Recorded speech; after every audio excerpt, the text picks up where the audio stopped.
Before we start, can you guess how many Spanish royal cities were there in the Philippines? The Western world finally discovered the Philippines by the Portuguese explorer Ferdinand Magellan in 1521 and claimed the archipelago for the Kingdom of Spain. Later on, he lost his life at the Battle of Mactan, where he fought his rival, Lapu-Lapu. Myriad developments occurred across the archipelago. For God, for gold, for Spain's glory. It lasted for over 300 years. Literally, its name reflects Spanish royalty. The Treaty of Paris concluded the Spanish-American War. It was signed by representatives of Spain and the United States in Paris on December 10, 1898.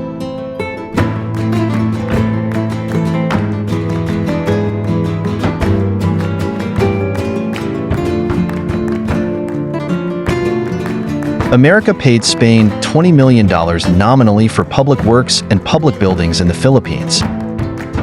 For numerous churches, forts, buildings, schools,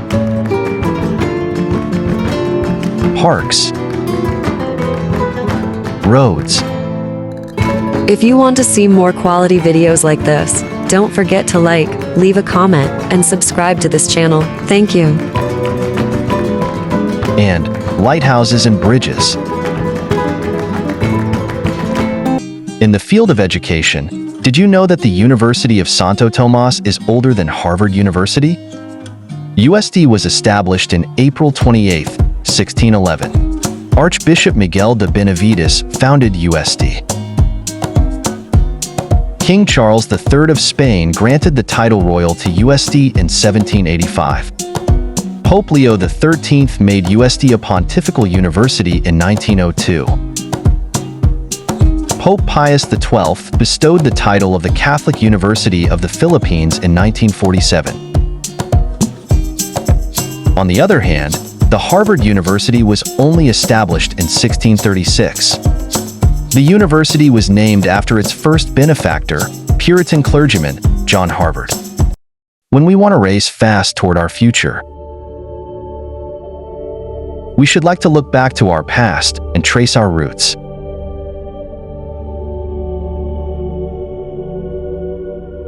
Only then that we could see a bright future in the horizon. Her Majesty, the Queen of Spain.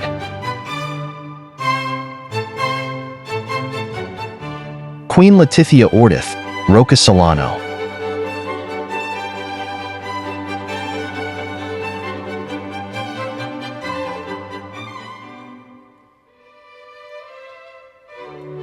Insulares are Spaniards born in the Philippines. They are typical in every Spanish colony.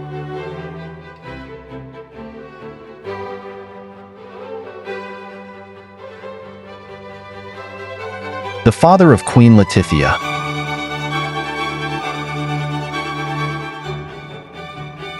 The mother of the Queen.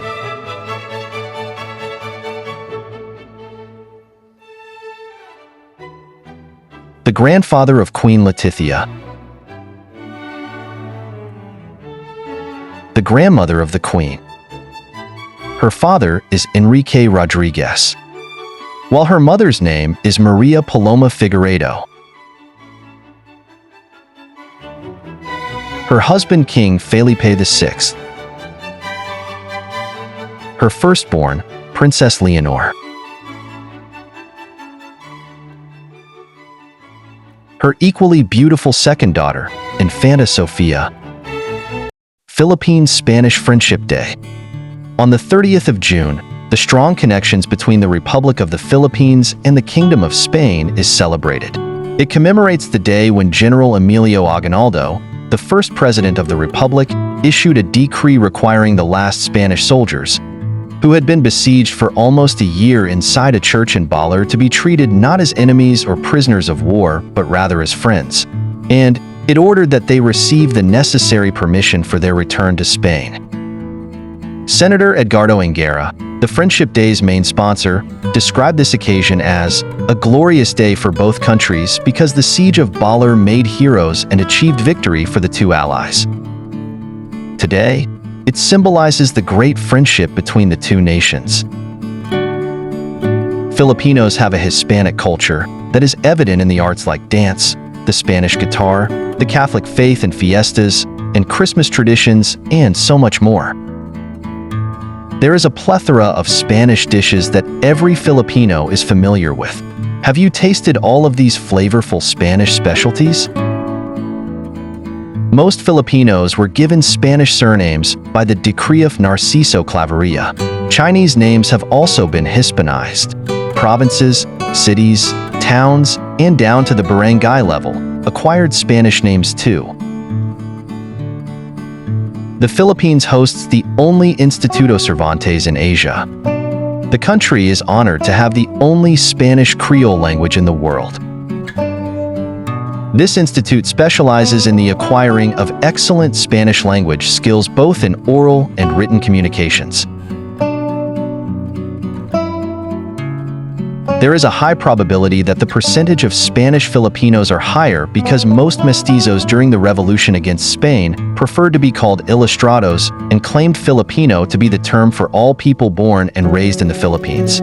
Current census no longer include race as a question in the government's national survey, and most Filipinos are inclined to intermarry among races. In the USA, for instance, Filipino Americans have the highest interracial marriages.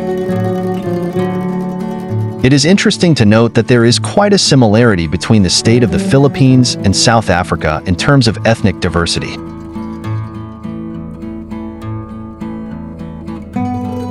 Mestizos are native Filipinos who are mixed with any foreign ancestry, while coloreds are blacks mixed with white or Asian. In Filipino context, they are called mulattoes.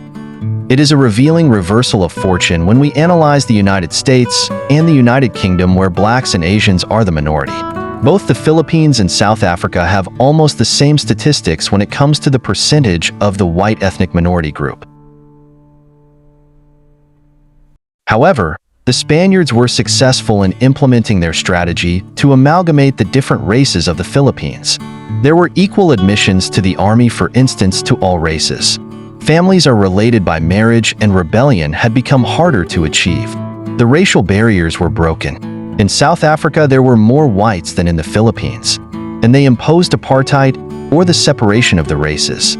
It was a last resort of the Spanish colonizers that proved to be so successful that it produced a whopping 12.7% mestizos.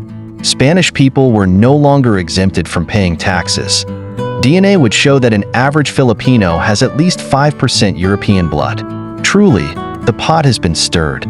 These full brothers are mestizo and moreno in the Philippine context. One can notice this phenomenon particularly in a large brood. Siblings look really different. So, don't be surprised. In the worst of times, the Philippines can count on Spain. That's what friends are for. The Spanish cooperation with the country aims to fortify democracy, to promote sustainable development, and to help Philippine society, specifically the poorest and the most vulnerable sectors, so that once and for all, it would contribute to the eradication of poverty in the country.